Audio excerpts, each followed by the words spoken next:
Welcome to the Baggage Counter Side Quest.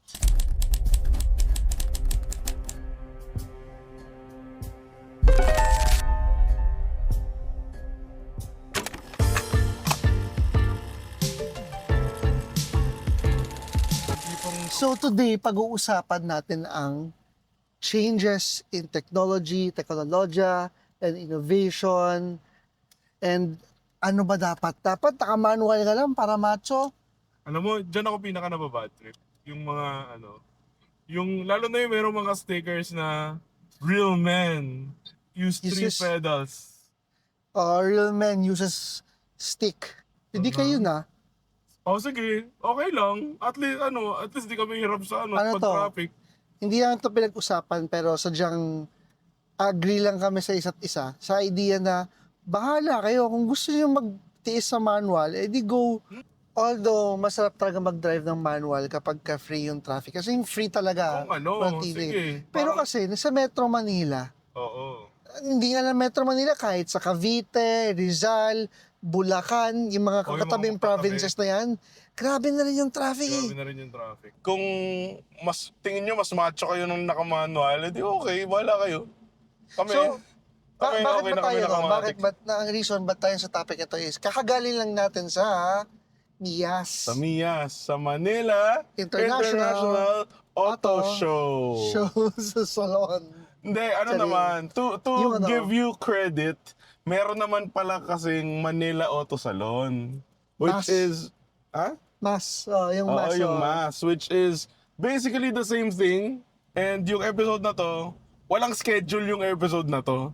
Like literal na, etong episode na to is episode 4.5. Dapat kasi, gagawin namin, mag-i-interview kami Oo. ng mga, hindi part, ano ba tawag doon?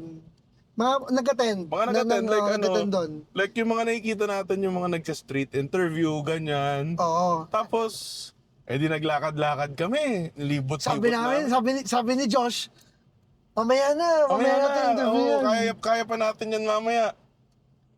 By mamaya, parang ang idea is, parang ikot-ikot muna kami, Ikot-ikot tapos, muna, enjoyin muna. after ng event ni Josh sa Hot Wheels. shoutout sa Shoutout nga pala sa Hot Wheels sa pag-invite sa akin dito sa Miyas, sa Hot Wheels na booth.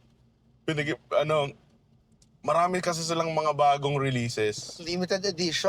Limited edition na Hot Wheels. Yung meron kang makakuha na pink na Hot Wheels, doon lang sa event na yun. Doon lang, tapos today lang. So, ganun ka-rare yung mga pinamigay nila kanina. Ano yun, tapos makukuha mo lang yun if gumastos ka ng 3K today. Ganun. Doon ka lang magkakaroon nung Hot Wheels na yun. Anyway, yun nga. So, in-invite nila ako sa event para i-promote yung mga bagong releases ng Hot Wheels. Tapos ayun nga, sinama si Mish nasa likod, yung wife ko. Tapos sinama ko na rin si Daniel, aka Chairman D, content creator, entrepreneur, a father of two. And, ano to?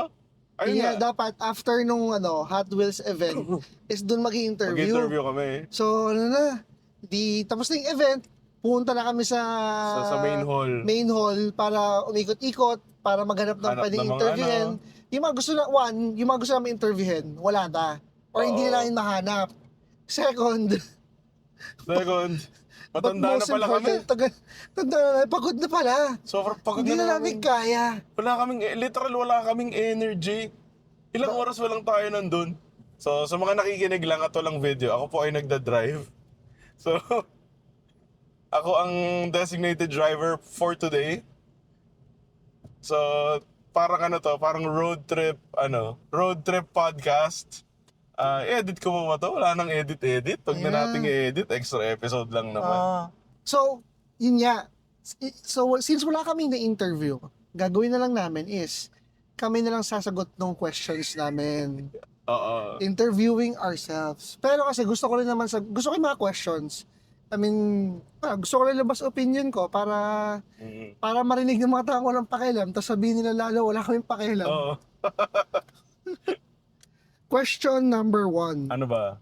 So, hindi ito kasi yung first time kong pumunta ng Mias. Josh, is this your first time? First time. First time. Yeah. Pero para dun sa mga nakapunta ng Mias before pa, usually dyan, and alam naman natin to, ang car industry is dominated by Japanese brands. Oo, Toyota, dito sa Pilipinas. Honda, alam natin yon. And surprisingly, nung nakita ko yung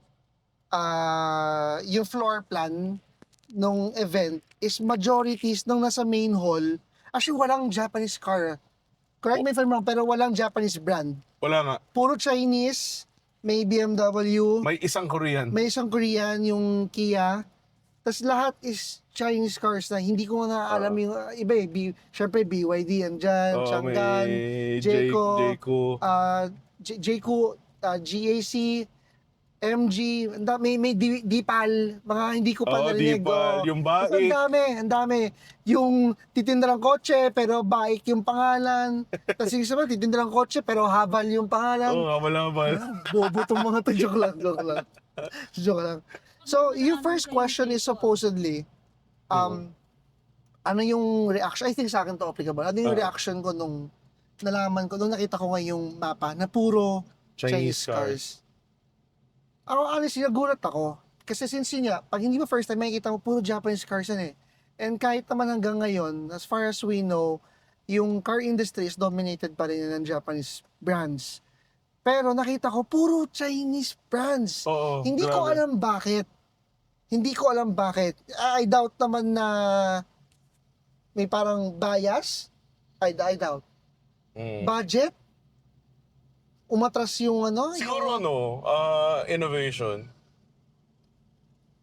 Affordability and innovation. Like, kasi yung, kakita naman natin kanina, yung quality eh. Grabe eh. Oo. Hindi, pero bakit hindi nag-exhibit yung mga, nag-join yung mga Japanese brands? Gusto kong malaman. True. Honestly, kung alam nyo pala, baka pwede nyo ma-share. Pwede nyo i-comment. Kasi ang nakikita ko ng reasons is para hindi sila maka-join is one, budget, which is I doubt talaga. Wala silang budget para sumali sa ganong exhibit. Two, late sila. Nauna yung mga Chinese brands. Three, ayaw na lang nila. Nagbago na isip nila. Parang, hindi na namin kailangan yan.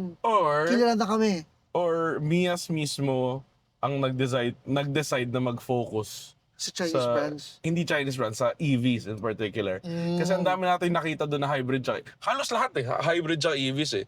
So baka yun yung focus nila ngayon. Hindi natin na-check lahat, pero parang 99% confident ako. Lahat ng car brands na nandun, Chinese brands na nandun, is lahat may EV or at least hybrid.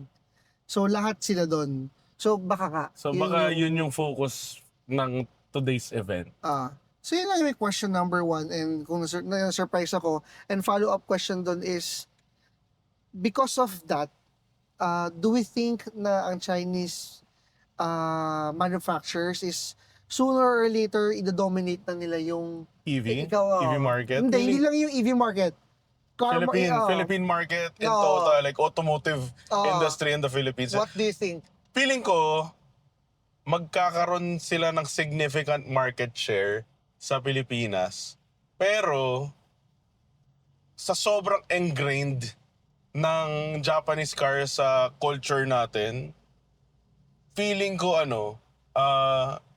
hindi magdo-dominate ang Chinese market. Pero, Malaki may malaki yung makuha nilang chunk sa market share. Yun ang feeling ko. Kasi ngayon pa lang kita mo sobrang, kahit saan ka tumingin, meron ng BYD tsaka Binpas. Tsaka I think isa pang factor dyan is depende kung anong gagawin ng mga Japanese brands. Kung if may ganito pa rin yung growth nila, innovation nila is medyo, may innovation pero may steady lang sila. Versus dun sa mga Chinese brands na you get more than what you pay for. Para sa value, yung quality nila, yung innovation, sobrang sulit. Ano yung nakita natin kanina? Jayco ba yun? Jayco, yung under a million? 999. 999,000. Technically under a million siya. Yes. Pero, yung features, crossover SUV, tapos hybrid na siya. Hindi ko nakita kung ano yung range niya, pero ang ganda. Ang ganda. Tanggalin mo Grabe. natin yung ano yung i-factor out muna natin yung pinagmamalaki nga na durability. Kasi syempre, talagang hindi pa natin masabi kung durable yung mga Chinese brands o hindi dahil hindi pa naman sila ganun katagal pa sa market para Oo. masabi natin Tsaka, na ang Pinoy talaga merong certain ick kapag Chinese. Chinese. Na-ingrain na sa atin na parang kahit nung mga CDR King days pa, di ba? Parang, yuck, China. Yung time na nagkaroon ng mga China phones, di ba? Sobrang na-ingrain sa Pinoy na, pag China, pangit. And Pero- gusto ko na rin i-share bilang ang business namin is we import from China. Gawang China yon. Ang hindi kasi, ano yun mas sarado utak mo nagsasabi nun. Pero alam nyo ba, ang China, alam natin to, number 1 manufacturer ang China sa buong mundo. Oh, everything is made in China. Everything's made in China. Even Apple, iPhone products are made in China. Yung makukuha mo kasing quality, depende naman yan sa binabayad mo. If you have a high budget, they can provide you quality product. If mababa lang, syempre, yun lang din makukuha mo. Ganun lang naman kasimple yun. Totoo. No? And I think dahil nga sila yung manufacturer, kaya nilang magbigay ng competitive price. Pero at the same time, quality pa rin. Tsaka most likely, malaking factor na dyan is yung part na parang introductory price. Tsaka kasi, like, China ang only country siguro na that can afford na mag-sobrang baba ng presyo. Na sobrang OA baba ng presyo. Share ko. I once went to China, tapos yung may kausap ako doon, napag-usapan Sino? namin. Si Tony from LC Sign? How I wish. Gusto ko siyang puntahan. Anyway, tinanong ko, pinag-usapan namin yung mga EV cars. Since majority ng mga vehicles na nakikita ko doon, at least nung pumunta ko, is puro hybrid, EV. Tapos doon daw, bagsakan sila ng presyo. Kasi sa sobrang daming manufacturers, nagano sila, price war sila ngayon. Yung tawag dito, yung supply, sobrang dami. So, wala silang choice kundi magbaba pa nung price nila. Pero yun nga, quality pa rin. For sure, meron diyang mga Chinese brands pa rin na hindi. Meron. Ang sabi nga nila, di ba nagkaroon ng Xiaomi na car? Basura to. Sabi nila yun sinasabi lang namin yun. Xiaomi. So, ayun, ba't tayo napunta doon? Ayun nga, I think we have to be, kailangan natin maging open-minded na hindi porke China is pangit na. And hindi rin porket China is maganda na din. So, kailangan i-check talaga natin every corner, every spec ng lahat ng binibili mo. Kasi sometimes, too good to be true is too good to be true. Yes. Di ba?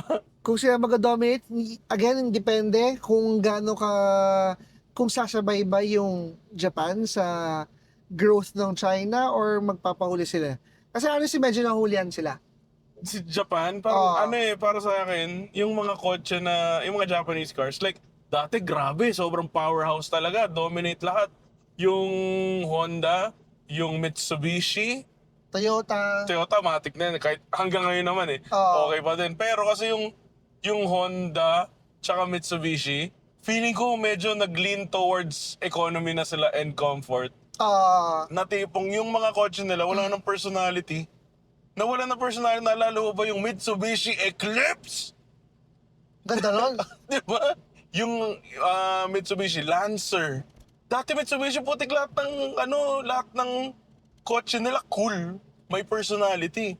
Ngayon, ang mga Mitsubishi Mirage, Mitsubishi Expander, lahat sila nag-lean towards comfort na. To the point na feeling ko they lost their personality, their soul. Alam mo yun? Tsaka ayun nga, marami kasi baka isipin niya pala, binabash namin yung Japan and pro-China. Hindi, talagang lang. I suppose for people like us na limited yung budget, we want to make the most out of our money kasi. Diba? Gusto natin sulitin naman yung pera. Ganun lang naman.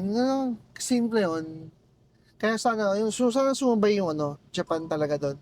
Na kahit ganito yung presyo, sulit sa per peso. sa mga nakita mo kanina, alin ang pinaka, parang what car really caught your eye kanina? Bias, BYD. Ay, grabe naman kasi talaga. BYD, specifically Sea Lion 5, kasi gusto ko magkaroon nun. Mm. Kaya kahit alam ko Pero may marami, 7 kahit na. alam ko marami Oh my mas God. maganda doon, medyo doon lang ako nakatingin kasi yun yung alam kong mas mas Achievable. realistic mas realistic na makuha ko. Pero kung hindi problema yung budget, gusto kong Yung Tang, ano, yun ba yung hybrid? yung hybrid din siya, DMI Yun ang din. gusto Ang ko. gwapo niya. 7-seater yun, di ba? 7-seater. Shit, Yes. ang ganda. May ano yun, may, di ko alam kung tama, pero may parang cooler or fan yung heated yun, heated seats. Oh, talaga? Heated seats, tsaka hindi cool eh. Basta pampalamig din sa upuan. Kung cooling. pagkakaalam ko Cooling pagkakaalam ko, seats. Kasi yung seat warmer sa Pilipinas, magagamit mo ba yun? Sige, Try subukan mo. mo. Lalo ngayon, April, subukan mo. Sahit gabi, ang init eh. Oo. Ikaw, Kanina, alam ko, Ano? wala, shark? Hindi, Hindi, yan, okay. dalawang scenario yan. Okay. Yung BYD Shark is yan, if sobrang dami kong ekstrang pera at willing akong mag-spend ng sobrang malaki for something that I don't really need. Kasi aanin ko yung pick-up, di ko naman kailangan ng pick-up, tapos 5-seater lang siya. Di ba? Kung marami ako sobrang pera, o kunwari nanalo ako sa loto, ngayon din. BYD Shark talaga kasi parang yun eh, ako yun eh. Alam mo yun, parang this is made Ikaw for yun me. It's you! Pero if The name's there! Oo, di ba? Pero kung iisipin ko yung function, practicality, siguro like, yung parang lahat-lahat na, yung Tang. Ayun tang. Kasi 7-seater, tapos malaki, maluwag, di ba? Ganda ng features. Ang ganda. Ang pinaka sulit siguro. Sulit sa lahat ng features. And wala ka nang hihingin kahit yung Tang. Para sa Ako rin eh. Kung yun, ako yung pick-up hindi. Dalawa maliban sa Sea Lion 5. For example, hindi problema rin ng budget. Dalawa gusto ko. Nakakanta ko kanina, yung E-Max 9 Yun yung for the family. Full EV ba yun? Hindi. DMI hindi. din siya. Hybrid din siya, pero para siyang Alphard. Parang Alphard, Yeah. yes. 7-seater, captain seat. Sarap. Para siyang artista, para siyang mini artista van, hindi siya ganun kalaki. Staria. Which is sakto lang din kasi para sa ganun kalaking family. Para sa family ko. Kasi artista van medyo malaki masyado eh. Saka pagka ganun na kasi kalaki, parang ang pangit ng ikaw din yung driver. Oo, na parang magandang may driver ka Yung na. E-Max 9 kasi, malaki siya pero hindi siya yung sobrang laki. Okay pa rin na ikaw yung driver. Parang lang isang carnival. Pero kung pang-personal, kung pang-personal naman maghano ako, tang pa rin, tang ina mo. Di ba? Sorry. Di ba? Like, ayun talaga eh. Parang, Ewan ko if napansin mo yung taillight nun.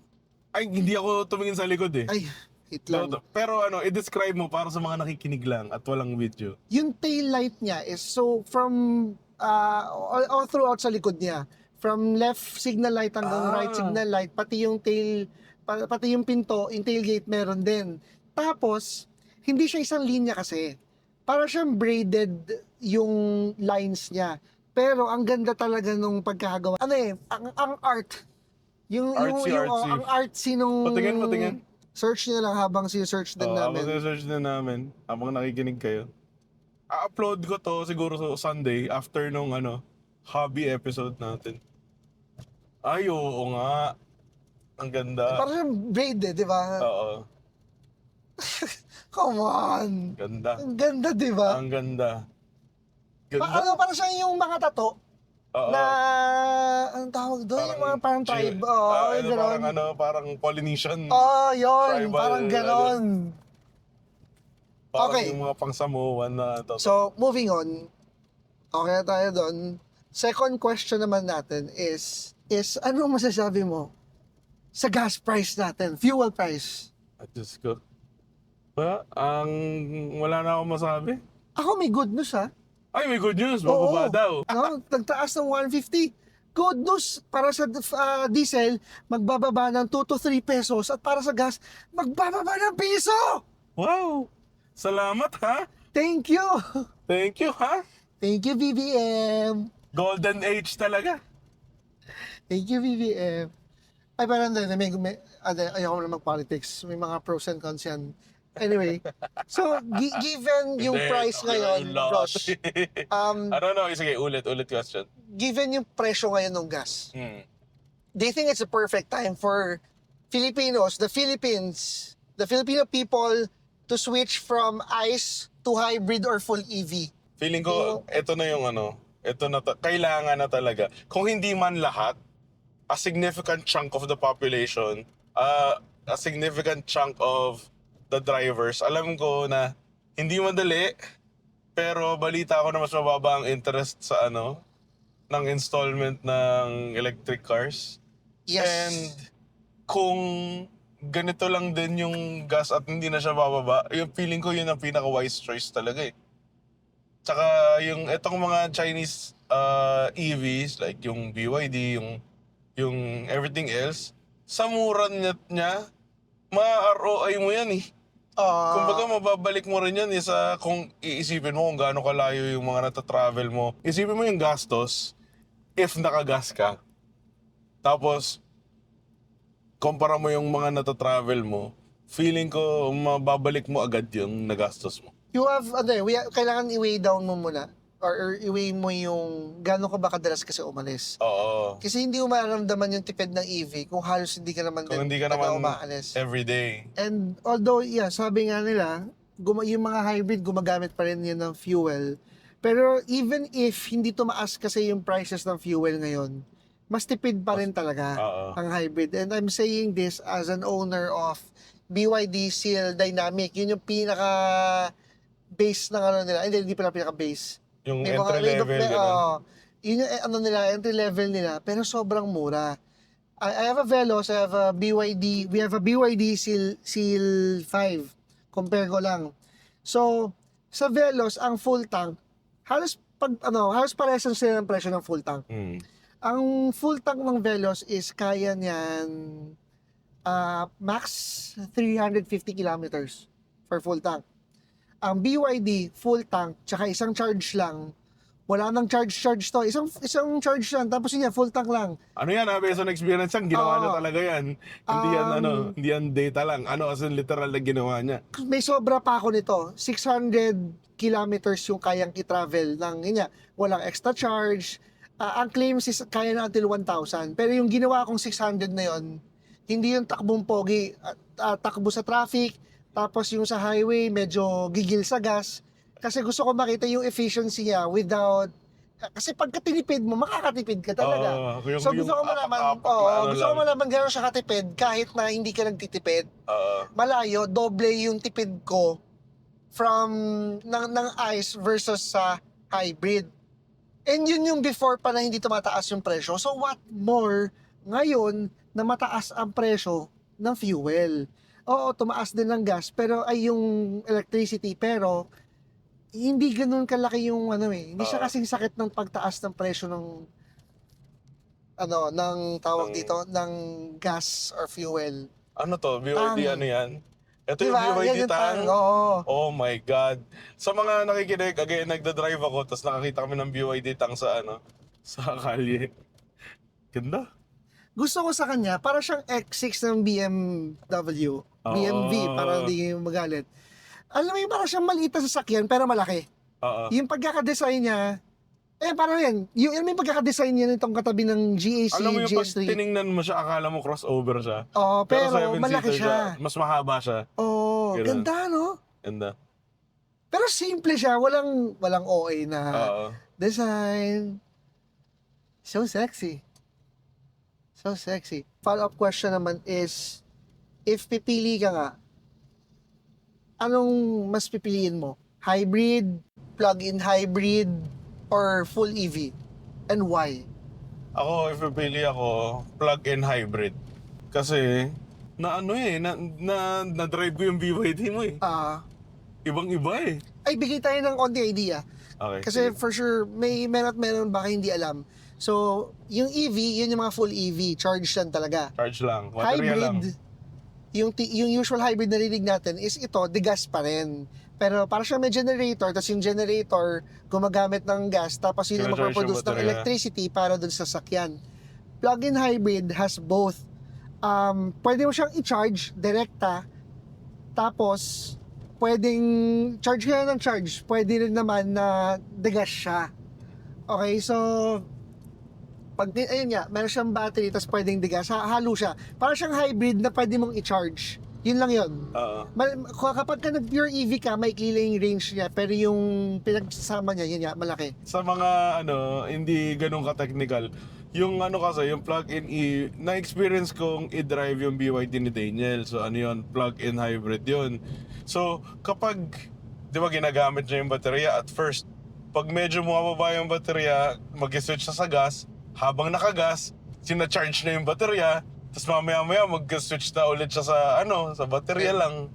Tapos kapag bumaba ulit, mag-switch siya sa gas.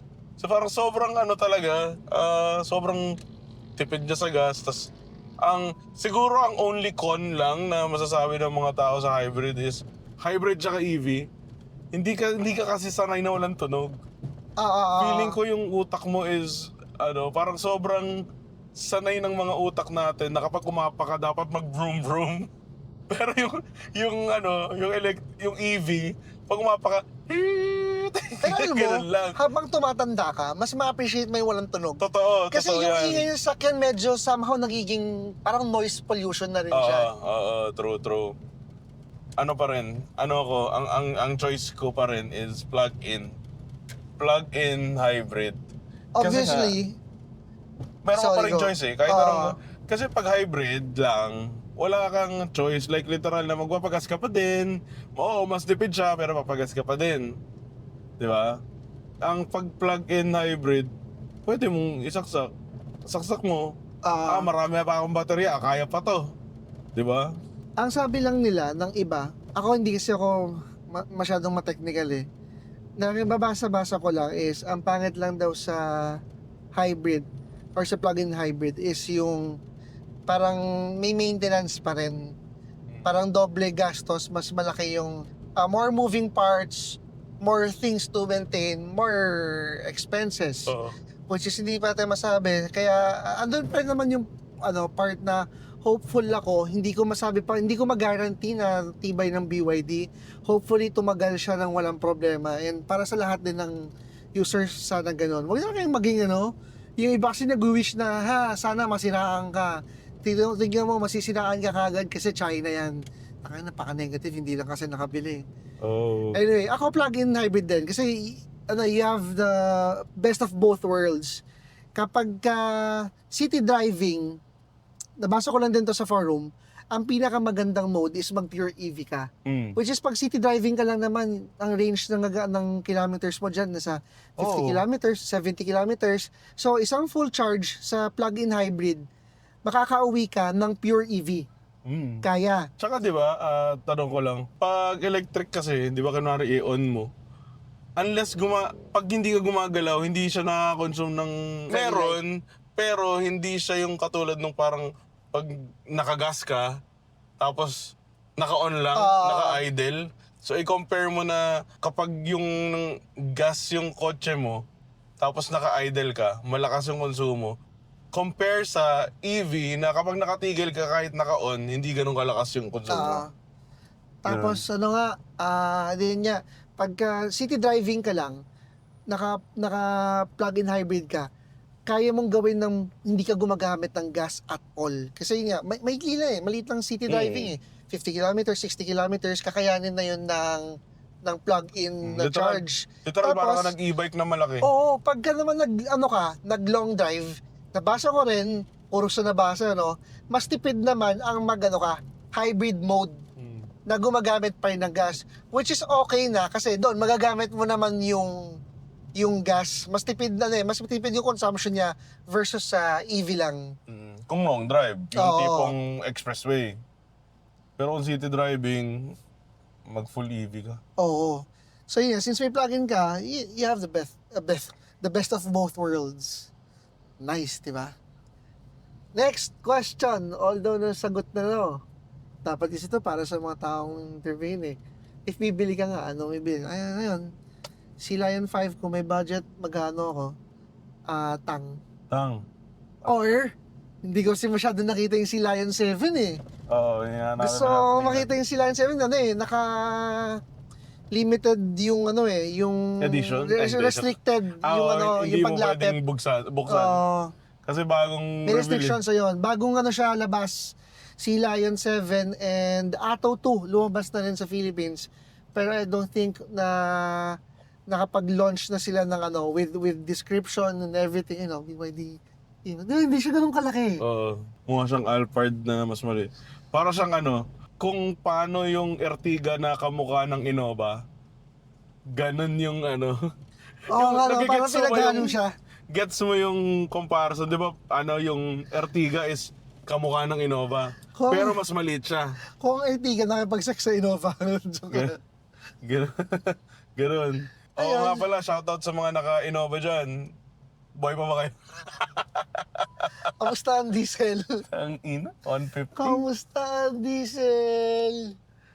Dami nagbebentahan yan. Si Lion 5. Mm. Ganda.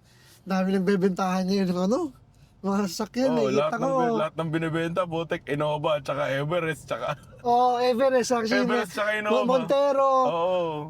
Meron pa nakikipag-direct swap eh. Oo. Ba't kaya karamihan, yung mga walang pambili, sila yung ang daming hanash.